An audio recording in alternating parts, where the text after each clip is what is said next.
I don't vote for Jill Stein. I've lost faith in her. I've lost any kind of trustworthiness in her, but she can run. She got good position. But I don't have that kind of deep respect I used to have. If I had a chance, if I knew her then, I wouldn't have voted for her. Now, okay, some of my secular brothers and sisters say, well, Brother West, you're spending so much time with all of these Christians, and we're tired of hearing about all of these Christians. And I say, I spend time with anybody I want to. I just spent time with my Muslim brothers in Houston. I'm meeting with the Buddhists. I met with Mormons. I'm meeting with the secular atheists. I'm a free man and will be a free man. And so when I hear all, and then it just takes off, and then people reflect on my past. Here come Peter Daou.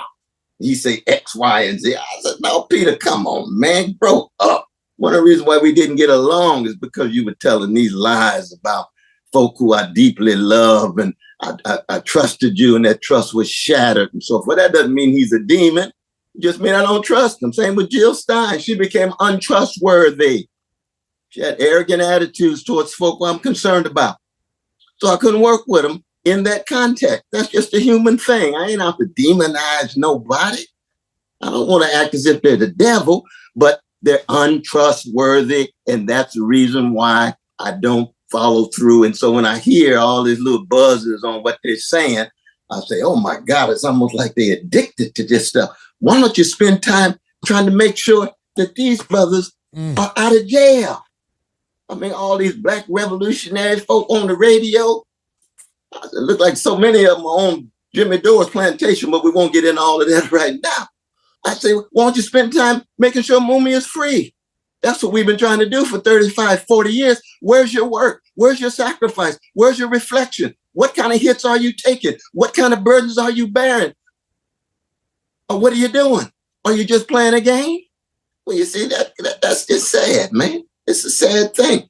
That doesn't mean that they're demons. It just means that I just hope and wish that they reach a point in their lives where they get beyond the little pettiness and actually become substantive, genuine revolutionaries, loving the people, focusing on the people in such a way that they are the fundamental focus of your work, not these little buzzes that go around and around. It's all about market. It's all about money. It's all about Tucker Carlson got 200 million, so he's the big man. No, Tucker is still a white supremacist who conforms to neo-fascist sensibilities. I don't care how many he has on his podcast.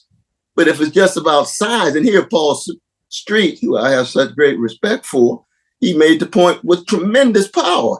He said, I thought independent media was going to be independent. No, independent media too often, there's some good ones, but too often, they just trying to make money too.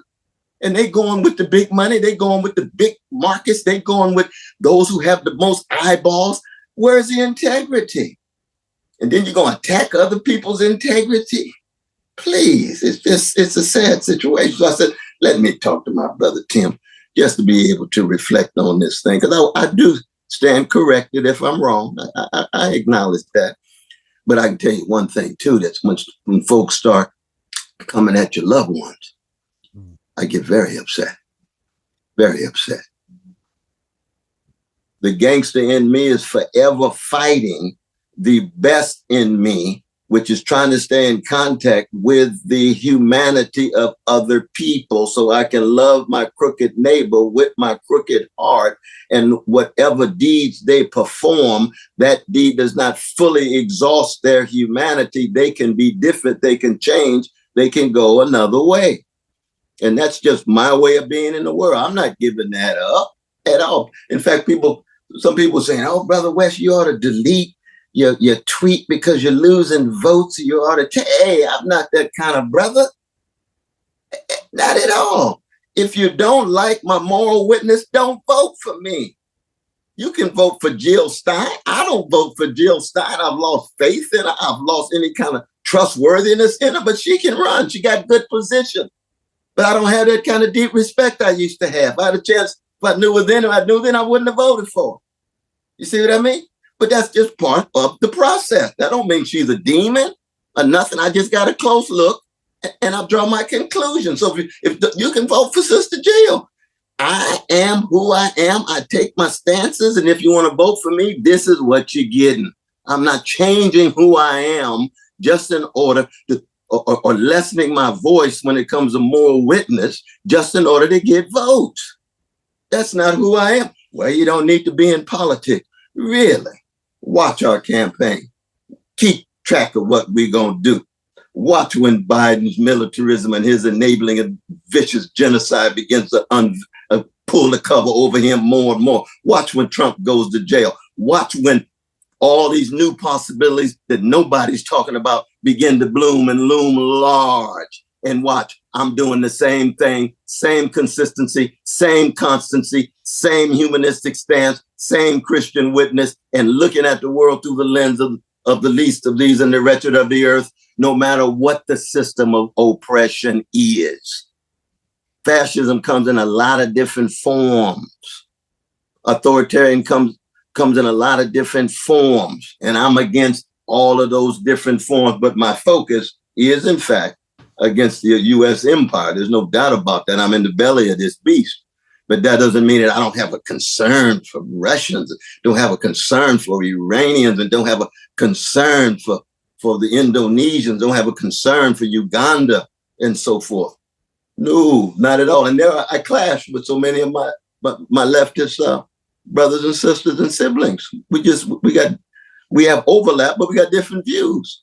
And so if the only thing they can see me say that and say, well, he's a liberal. Well, what do you mean by liberal? I'm no liberal at all. I'm committed to the dignity of human beings. And my dear brother John Mubarak will say this, liberal equivocation, Brother West. No, it ain't liberal equivocation. It's moral clarity from my point of view. Labels. All these different labels. Right. And we just have different views. If you don't want to say anything critical about Russia, don't want to say anything critical about Iran, don't want to say anything critical about China, then go on about your way and be the kind of revolutionary you want. We'll overlap when we overlap, but I'm going to be concerned about political prisoners in China, in Russia, in Iran, in Uganda, wherever it is, and especially Mumia and Leonard and my dear brother El Jamil in the United States, and many other political prisoners in the U.S. empire. That's just the way I roll. And I don't spend a lot of time on it. People say, oh, you must be down and out. No, I just spent the day with some of the most precious and priceless human beings, raising their voices, talking about Gaza, talking about genocide within the context of the Black church. And I'm going to do the same thing 3 times a day for the next week again. That's what this moment in the movement, this campaign is all about. And if, Brother Peter and Sister Jill and all these other folks, what's some of the names? Nick and CJ, whatever it is, because I don't even read their stuff. I gave up reading their stuff a long time ago, but I just hear about it. I say, what they doing? Complaining. Get their numbers up. Get their numbers up, complaining. You gotta get their numbers up. Yeah, that's what they do.